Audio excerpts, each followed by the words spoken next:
Hi, I'm Ranger Lori. Welcome to St. Mark's National Wildlife Refuge. Today we're going to learn about some interesting animals that are found on the refuge. Come on, let's grab our supplies and head to the pond. It's always a good idea to be aware of your surroundings, whether you're at home, in school, at town, or at the refuge. So let's look as we're walking to the pond and make sure that none of our reptile friends are out sunning or in the nearby water. There are no snakes on the boardwalk, the trail, or at the water's edge, and it looks like the edge of the water and the pond where we'll be dip netting is also free of our alligator friends. Now let's head into the water and see what kind of specimens we can find. Listen to the cricket frogs in the background as we gently scoop through the water looking for specimens.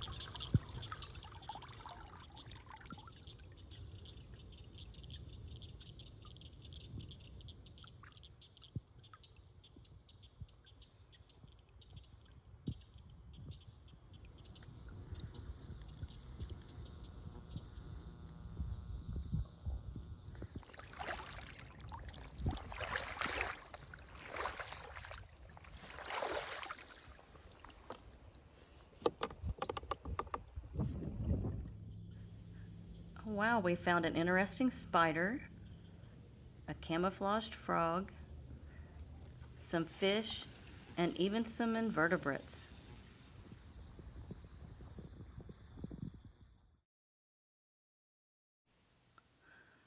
We were even lucky enough to catch a newt.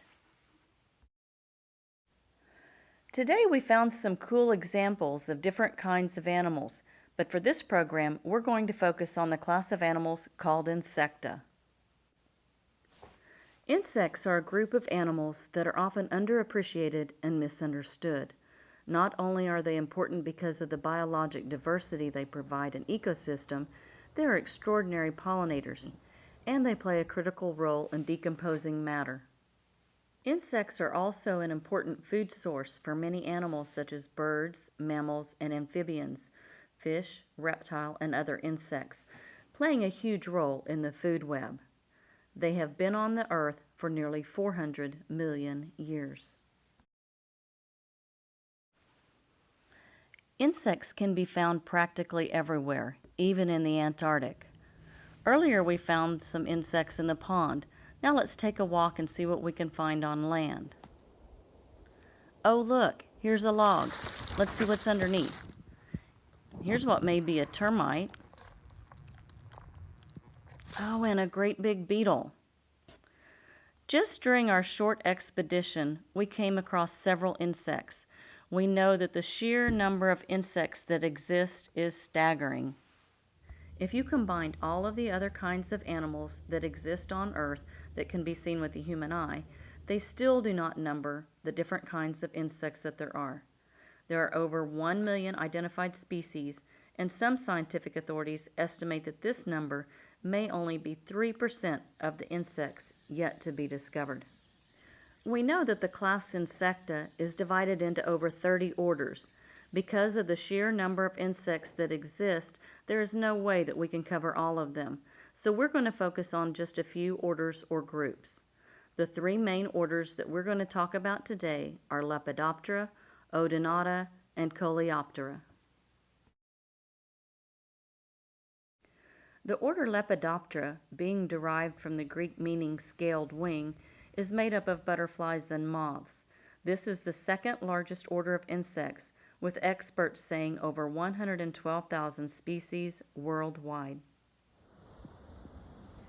The order Odonata, or toothed ones, is an order of flying insects that include dragonflies and damselflies. This order includes some of the most ancient and beautiful insects that ever roamed Earth, as well as some of the largest flying invertebrates ever to have lived. There are many characteristics that distinguish this order from other insects, some of which are their small antennae, their extremely large eyes, 2 pair of transparent wings, a long, slender abdomen, and an aquatic nymph stage that has gills and an extendable jaw. And finally, there's Coleoptera, derived from the Greek words koleos, meaning sheath, and patera, meaning wings. This refers to the modified front wings that serve as a protective cover for the membranous hind wings. Insects that belong to this order are beetles and weevils. It is the largest order of insects, having at least 360,000 known species. Insects are invertebrates, which mean they do not have a backbone, but rather have a hard, rigid external covering on their body called an exoskeleton. Their body is composed of three main body parts: the head, thorax, and abdomen. There are 6 jointed legs that are attached to their thorax, and most insects have 2 pair of wings that are also attached to the thorax. However, some such as the true flies and mosquitoes only have 1 pair of wings, and those such as the fleas, lice, and silverfish have no wings. Those that do have wings are the only invertebrates that are capable of flight. The order of insects are made up of carnivores, herbivores, scavengers, and parasites. Insects have specialized mouthparts dependent upon what they eat. For example, a dragonfly has chewing mouthparts, while a butterfly has siphoning mouthparts, and mosquitoes have stylets for piercing the skin so that they can drink food from the organism. And flies have a sponging mouth that allow them to secrete a digestive enzyme onto their food source and then lap it up and deliver it to the esophagus. Insects have sensory capabilities which include touch, sight, sound, and smell. Some insects even have color vision.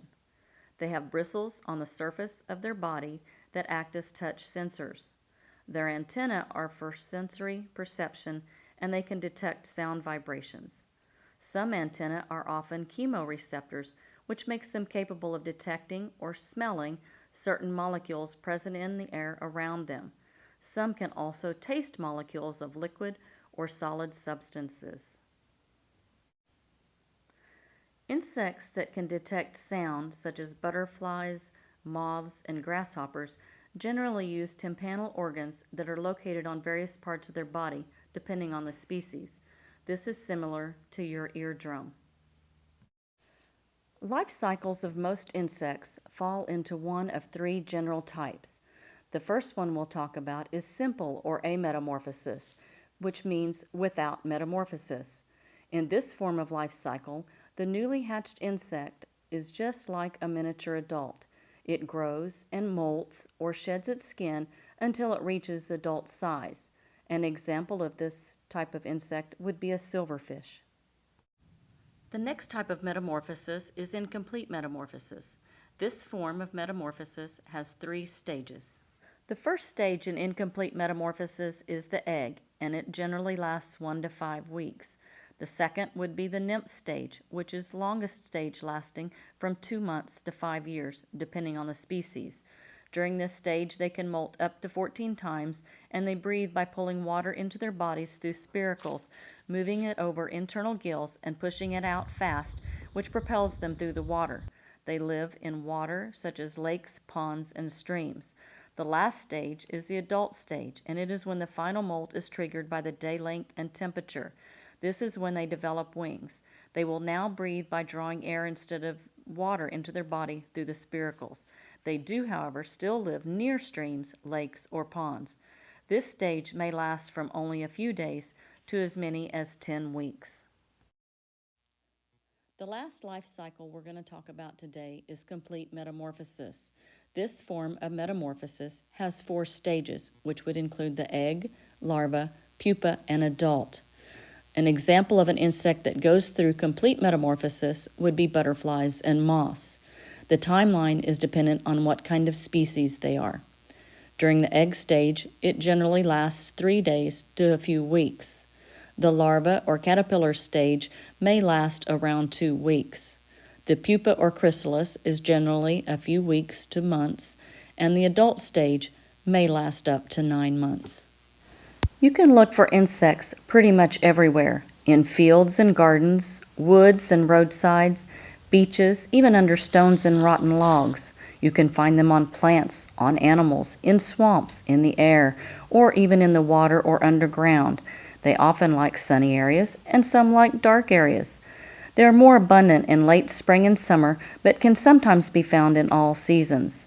Some are nocturnal and more common at night, while others are more diurnal and more prevalent during the day.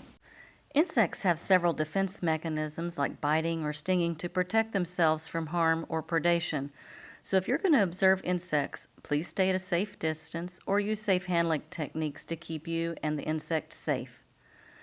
Thank you very much for inviting us into your classroom. We hope you enjoyed this video and hope to see you sometime soon at St. Mark's National Wildlife Refuge.